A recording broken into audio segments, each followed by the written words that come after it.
Bonjour à tous, bienvenue sur la chaîne d'Edphone. Aujourd'hui nous allons effectuer la réparation de l'écran sur le Nokia 5.1. Donc on peut apercevoir que l'écran est bien brisé quand même. Donc on va effectuer le remplacement. On commence par éteindre le téléphone. Ensuite on va retirer le lecteur SIM ainsi que les lecteurs de la carte SD. Donc on commence par le lecteur SD, ensuite la carte SIM, on retire les deux. Voilà, une fois retiré, on va dévisser les deux vis à l'aide du tournevis Pentalobe. C'est les deux vis qui maintiennent notre bloc écran en place à l'intérieur du châssis. Une fois les deux vis retirées, on va ensuite déclipser tout le bloc écran afin de le ressortir du châssis. Donc on utilise une spatule en plastique qu'on insère entre le bloc écran et le châssis délicatement.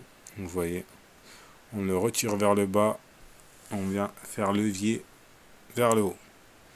Donc voilà, une fois tout ça retiré, on va retirer la nappe du lecteur d'empreinte.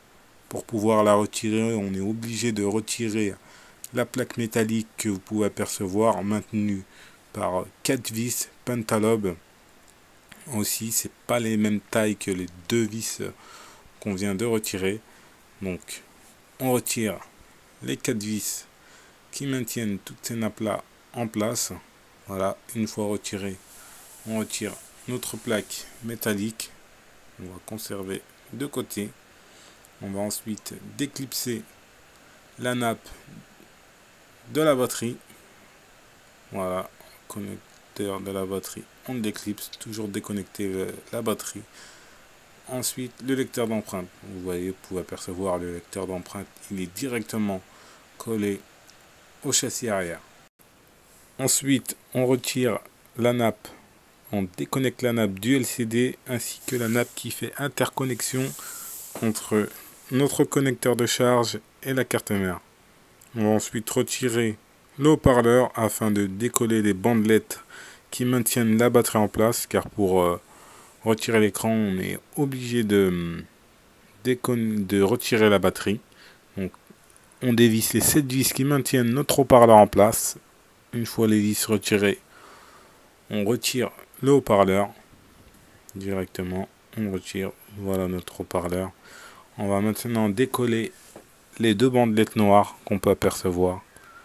C'est des bandelettes de colle. En tirant, elles ont tendance à venir, mais des fois elles sont tellement collées qu'on a du mal. Donc là en l'occurrence tout s'est pas passé comme prévu, donc on va insérer une autre spatule métallique afin de retirer la batterie. Donc on fait levier directement, on la retire. Il y a 3 bandelettes de colle, on peut apercevoir ça colle encore un peu. On va lisser la colle afin de réinstaller notre batterie. On va ensuite chauffer tout le tour de l'écran afin de dilater la colle qui se situe tout autour, afin de la ramollir, pardon.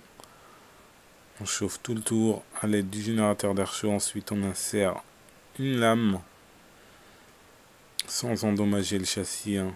Donc on décolle la vitre du châssis.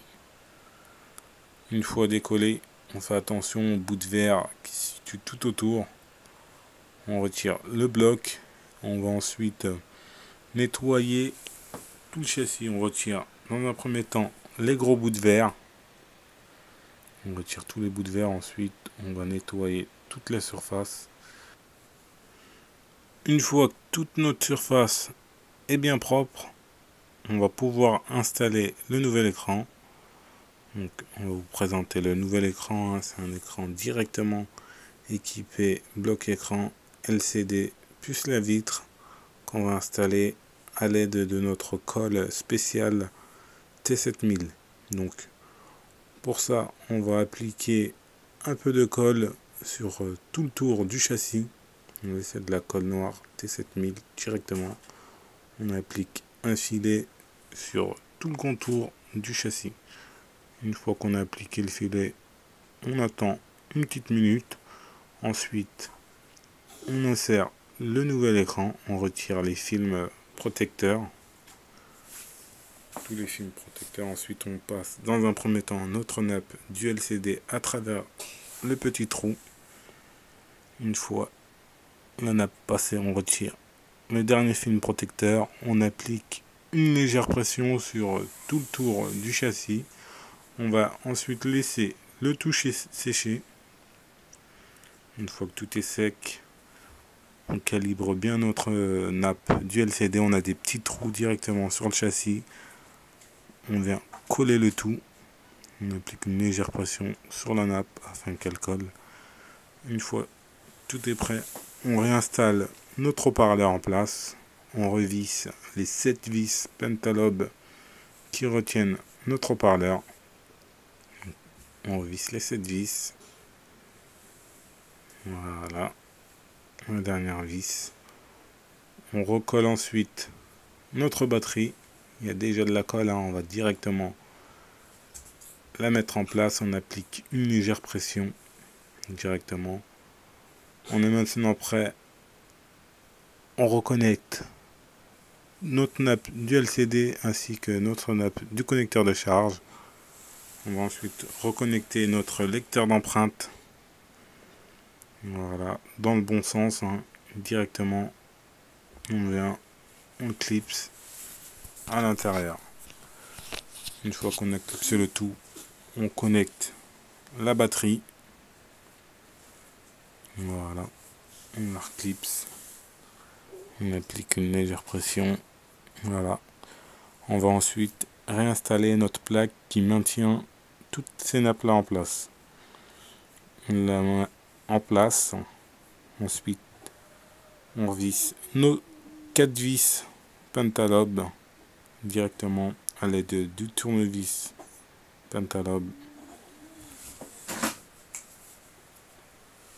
Voilà, la première, la deuxième, la troisième et la quatrième. On est maintenant prêt. On va ensuite clipser l'écran à l'intérieur du châssis. On commence par la partie haute. Ouais, on l'insère directement du bas vers le haut. Ensuite, on applique une légère pression tout autour du téléphone afin de le clipser directement dans le châssis sans forcer. Si jamais on sent un point dur, c'est qu'on a certainement oublié une étape.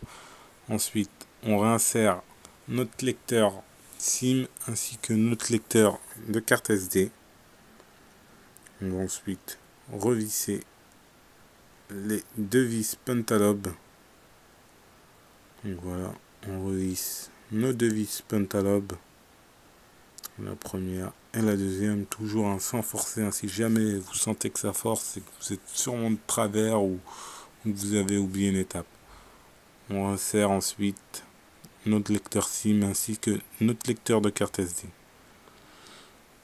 Voilà. Et notre lecteur de carte SIM. On rallume ensuite le téléphone afin de s'assurer du bon fonctionnement de l'écran. Donc voilà, vous pouvez apercevoir aucune tâche n'apparaît sur l'écran, ce qui fait dire que la réparation a bel et bien été effectuée. On va effectuer 2-3 petits tests au niveau du tactile pour s'assurer du bon fonctionnement. Donc si jamais vous avez ce problème là, l'écran cassé sur votre Nokia 5.1, n'hésitez pas à nous contacter. La réparation est effectuée en 24-48 heures. Vous trouverez toutes les informations en dessous de la vidéo au niveau du descriptif.